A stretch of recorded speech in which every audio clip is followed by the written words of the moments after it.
In March of last year, a man named Rajiv, a 52-year-old textile heir from South Mumbai, sat on the balcony of his Worli apartment with two passports on the glass table in front of him. One was Indian.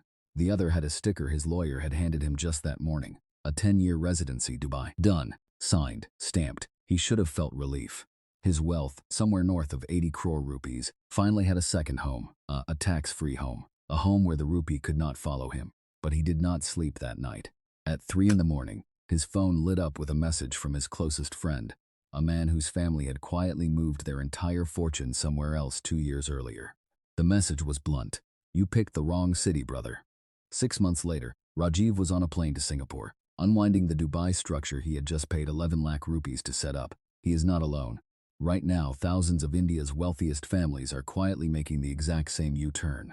Before I tell you exactly what triggered this massive shift, let me ask you a direct question. If you had to move your family's entire future, your savings, your children's education fund, the inheritance you will leave behind, to one foreign country tomorrow, would you actually know which one to pick? Drop your answer in the comments right now. Pick your ultimate safe haven.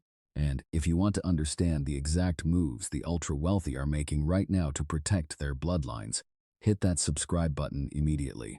Follow along, because the decisions these families make today will dictate what your money is worth tomorrow. The reason for this wealth migration has nothing to do with taxes, nothing to do with weather. It has to do with a piece of geography so old, so unchangeable that the United Arab Emirates physically cannot copy it, no matter how many golden visas it prints, no matter how many free zones it builds. Look at the world map. If you want to ship anything, oil, microchips, cars, medicines, between the factories of East Asia and the rest of the world, there is essentially one road on water, the Strait of Malacca. It is a narrow stretch of sea squeezed between Malaysia and Indonesia. Every single day, roughly 1/4 of all the goods traded on planet Earth squeeze through it.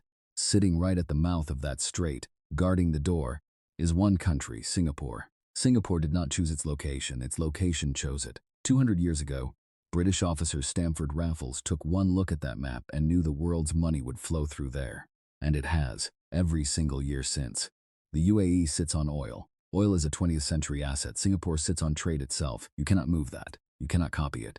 You cannot drill it out of the desert. You can build the tallest tower in the world. You can carve islands shaped like palm trees, but you cannot put Dubai on top of the Strait of Malacca. When wealthy families look to park their generational wealth, they usually look at the traditional giants. They analyze the United States, the United Kingdom, Canada, and Australia.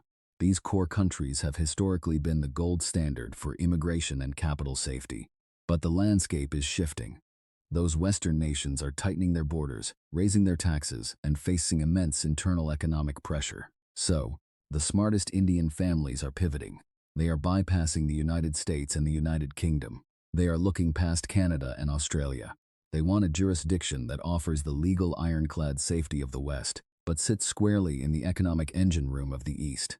Singapore is that exact hybrid. In the last 4 years, the number of family offices registered in Singapore has crossed 2,000. That number grew by roughly 43% in a single year. A family office is a private company whose job is to manage one wealthy family's money, their investments, their inheritance, their children's trusts. It is the most protective financial structure a rich family can build. The single largest nationality driving this explosion in Singapore right now is Indians. Bollywood stars, steel barons, tech founders. They are quietly setting up shop in Marina Bay. Singapore created a special legal vehicle just for them. It is called the Variable Capital Company. And Singapore's central bank built 2 specific tax incentive schemes, known as Section 13O and Section 13U.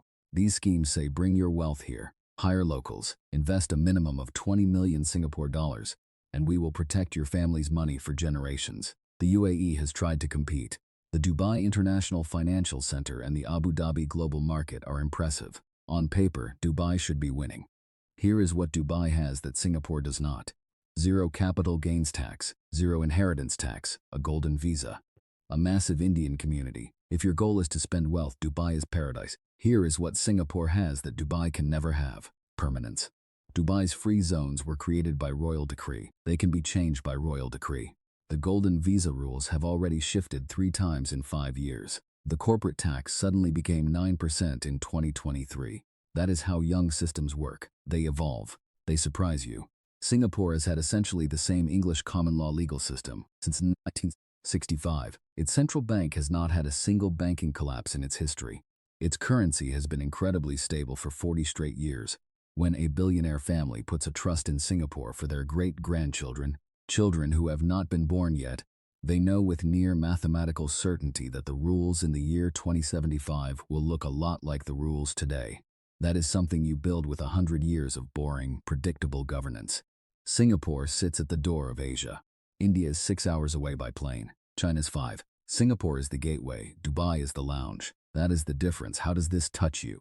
Sitting at home, eating dinner tonight. When India's top 1%, the people who paid the largest tax bills and employed the most people, quietly migrate their wealth out, that hole has to be filled by someone.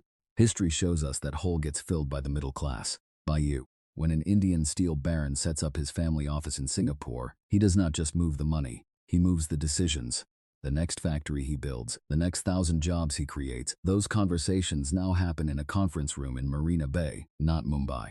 When the smartest money in a country starts voting with its feet, foreign investors notice, credit rating agencies notice, the rupee notices. Every imported thing you buy gets more expensive. These families are not unpatriotic. They are protecting 4 generations of work against political risk and currency risk. The question is, what is our country going to do to give them a reason to keep building it here? Let us go back to Rajiv. When asked why he ate the 11 lakh in Dubai setup fees and started over in Singapore, he said one sentence: Dubai is where you go to enjoy your money. Singapore is where you go to keep it for your grandchildren. Dubai is brilliant for a generation.